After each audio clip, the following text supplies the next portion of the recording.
सत श्री अकाल जी, मैं राजविंदर कौर हाजिर हाँ सियासी हलचल लैके जिस विच गल करांगे सियासत नाल जुड़े खास मुद्दों बारे।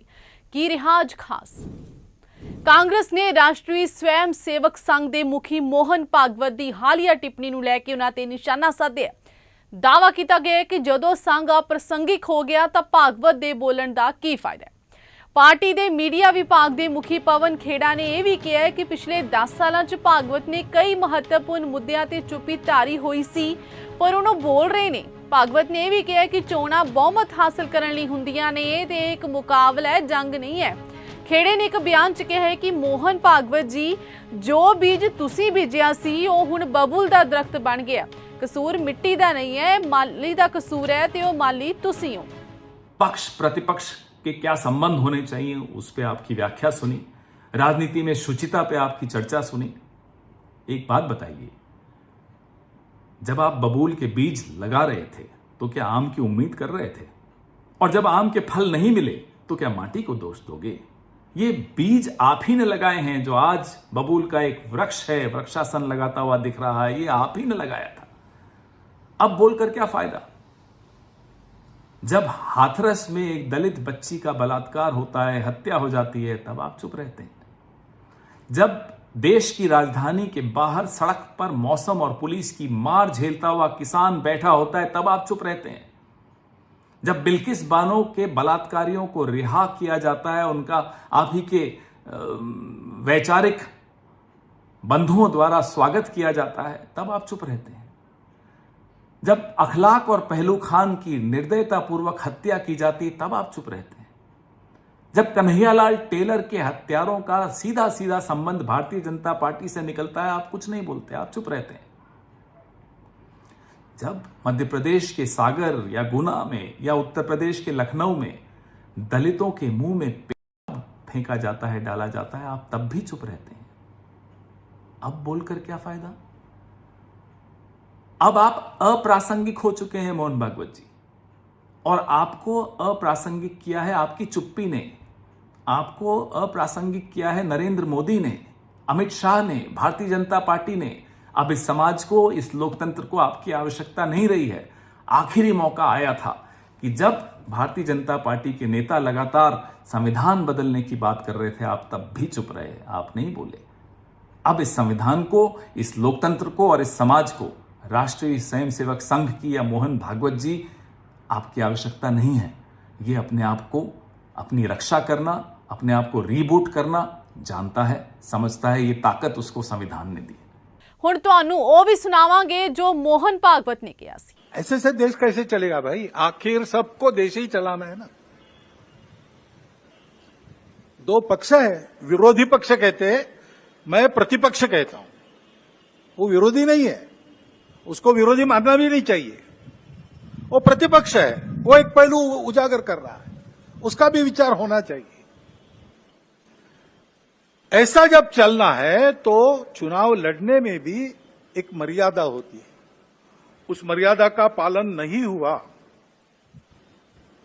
क्योंकि उसका पालन होना इसलिए आवश्यक है कि हमारे देश के सामने चुनौतियां समाप्त नहीं हुई। प्रधानमंत्री नरेंद्र मोदी के इटली पहुंचण तो पहला ही इटली विच खालिस्तानी समर्थकों ने उत्थे महात्मा गांधी की मूर्ति तोड़ दी है। उन्होंने गांधी की मूर्ति के हेठा हरदीप सिंह निज्जर का नाम भी लिखा। अधिकारियों ने कहा कि मामले की जानकारी मिलने तो बाद मूर्ति ते लिखे नाम नूं हटा दिता गया है ते उसकी सफाई कर दी गई है। इस घटना नूं लैके विदेश मंत्रालय की भी टिप्पणी आई है। विदेश सकत्तर विनय मोहन क्वात्रा का कहना है कि इस मामले संबंधी इटली सरकार के अधिकारियों नूं शिकायत की गई है। We have seen the reports of that and we have taken out with the Italian authorities. We understand that suitable rectification has already taken place. You mentioned that this is scheduled to be unveiled by the Prime Minister. I think Ashish, you mentioned that in your question. Perhaps you have a better insight into the schedule and all that, but according to our sense, according to our information, the effort to vandalize the statue, which of course has been addressed, and the necessary rectification has taken place. Delhi ਵਿੱਚ ਪਾਣੀ ਦੇ ਸੰਕਟ ਤੋਂ ਲੋਕ ਪਰੇਸ਼ਾਨ ਨੇ। Tanker ਨੂੰ ਦੇਖਦੇ ਹੀ ਲੋਕ ਪਾਣੀ ਵੱਲ ਭੱਜ ਪੈਂਦੇ ਨੇ। ਹੁਣ ਪਾਣੀ ਦੀ ਕਮੀ ਨੂੰ ਲੈ ਕੇ ਸੁਪਰੀਮ ਕੋਰਟ ਵਿੱਚ ਵੀ ਚਰਚਾ ਹੋਈ ਹੈ। ਕੇਜਰੀਵਾਲ ਸਰਕਾਰ ਨੇ ਕੋਰਟ ਵਿੱਚ ਕਿਹਾ ਹੈ ਕਿ ਟੈਂਕਰ ਮਾਫੀਆ ਹਰਿਆਣਾ ਤੋਂ ਦਿੱਲੀ ਆਉਂਦਾ ਹੈ, ਇਸ ਲਈ ਦਿੱਲੀ ਸਰਕਾਰ ਉਹਨਾਂ ਖਿਲਾਫ ਕਾਰਵਾਈ ਨਹੀਂ ਕਰ ਸਕਦੀ। दरअसल सुप्रीम कोर्ट ने दिल्ली सरकार ਨੂੰ फटकार लाई सी। कोर्ट ने पूछा सी कि लोग चिंतित ने, अजिहे च तुसी टैंकर माफिया खिलाफ की कार्रवाई की। इस ते दिल्ली सरकार ने अपना जवाब दायर किया। केजरीवाल सरकार ने दिल्ली च पानी की किल्लत ते अपनी प्रतिक्रिया च कहा है कि असी टैंकर माफिया खिलाफ कार्रवाई नहीं कर सकते, क्योंकि टैंकर माफिया यमुना के दूजे पासे हरियाणा च चल रहा है। ਭਾਰਤੀ ਜਨਤਾ ਪਾਰਟੀ ਦੇ ਸੂਬਾ ਪ੍ਰਧਾਨ ਸੁਨੀਲ ਜਾਖੜ ਨੇ ਪ੍ਰਧਾਨ ਮੰਤਰੀ ਨਰਿੰਦਰ ਮੋਦੀ ਨੂੰ ਚਿੱਠੀ ਲਿਖ ਕੇ ਜਿੱਥੇ ਉਹਨਾਂ ਨੂੰ ਤੀਜੀ ਵਾਰ ਇਸ ਵਕਾਰੀ ਮੁਕਾਮ ਤੇ ਪੁੱਜਣ ਲਈ ਪੰਜਾਬ ਦੇ ਲੋਕਾਂ ਵੱਲੋਂ ਸ਼ੁਭਕਾਮਨਾਵਾਂ ਭੇਜੀਆਂ ਨੇ, ਉੱਥੇ ਹੀ ਉਹਨਾਂ ਨੇ ਪੰਜਾਬ ਦੇ ਆਦਮਪੁਰ ਹਵਾਈ ਅੱਡੇ ਦਾ ਨਾਂ ਗੁਰੂ ਰਵਿਦਾਸ ਜੀ ਦੇ ਨਾਂ ਤੇ ਰੱਖਣ ਤੇ ਦਿੱਲੀ ਦੇ ਤੁਗਲਕਾਬਾਦ ਸਥਿਤ ਗੁਰੂ ਰਵਿਦਾਸ ਮੰਦਿਰ ਦੇ ਨਵੀਨੀਕਰਨ ਤੇ ਉਸ ਦੇ ਆਲੇ ਦੁਆਲੇ ਦੇ ਸੁੰਦਰੀਕਰਨ ਦੀ ਬੇਨਤੀ ਕੀਤੀ ਹੈ। अपनी चिट्ठी च सुनील जाखड़ ने प्रधान मंत्री का ध्यान उन्हां दो मुद्दों वाल खिंचिया जिन्हां दा लोकां दे मनां ते डूंगा भावनात्मक अते अध्यात्मक प्रभाव है। ये मुद्दे समाज प्रति पार्टी की वचनबद्धता दे नाल भी जुड़े हुए ने। सुनील जाखड़ ने लिखिया है कि महान गुरु भगत रविदास जी के नां ते आदमपुर हवाई अड्डे का नां रखण दी पंजाब की चिरोकणी मंग है। इस संबंधी प्रधानमंत्री ने अपनी पंजाब फेरी दौरान अजिही इच्छा भी प्रगटाई सी। सूबा प्रधान ने आख्या कि जेकर अजिहा हुंदा है तां इस नाल पंजाब दे लोकां दी लंबे समय तो लटकदी आ रही मंग पूरी हो जावेगी।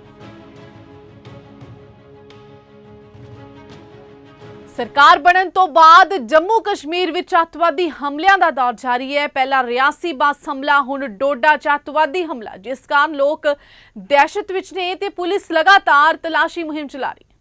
जम्मू के रियासी च हिंदू श्रद्धालुओं ते होए अतवादी हमले के विरोध विच हिंदू भाईचारा सड़कों ते उतर आया, जिन्हां ने पाकिस्तान के खिलाफ नारेबाजी की है।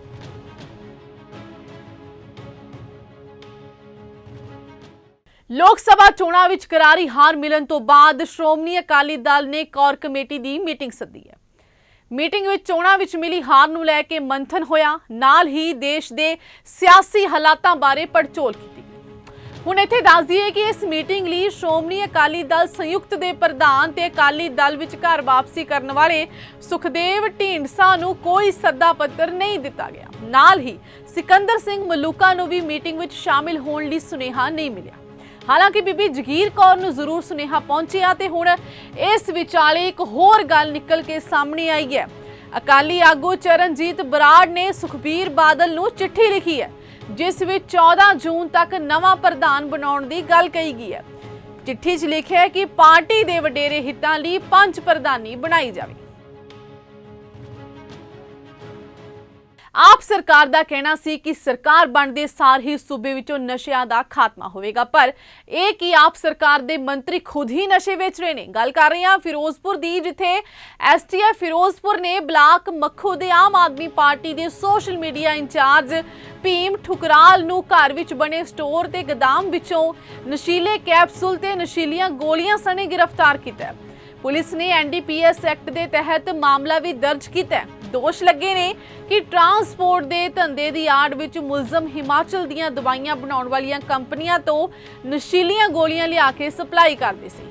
स्थानक लोकां अनुसार हर रोज़ वाहनां तो वड्डे डब्बे उतारे जाते ने, पर डब्बियां दे अंदर की है इस बारे कोई जानकारी नहीं है। किसी ने पुछण ते मुलजम ने कहा है कि वह ट्रांसपोर्ट का काम करदा है ते समान की डिलीवरी करदा है।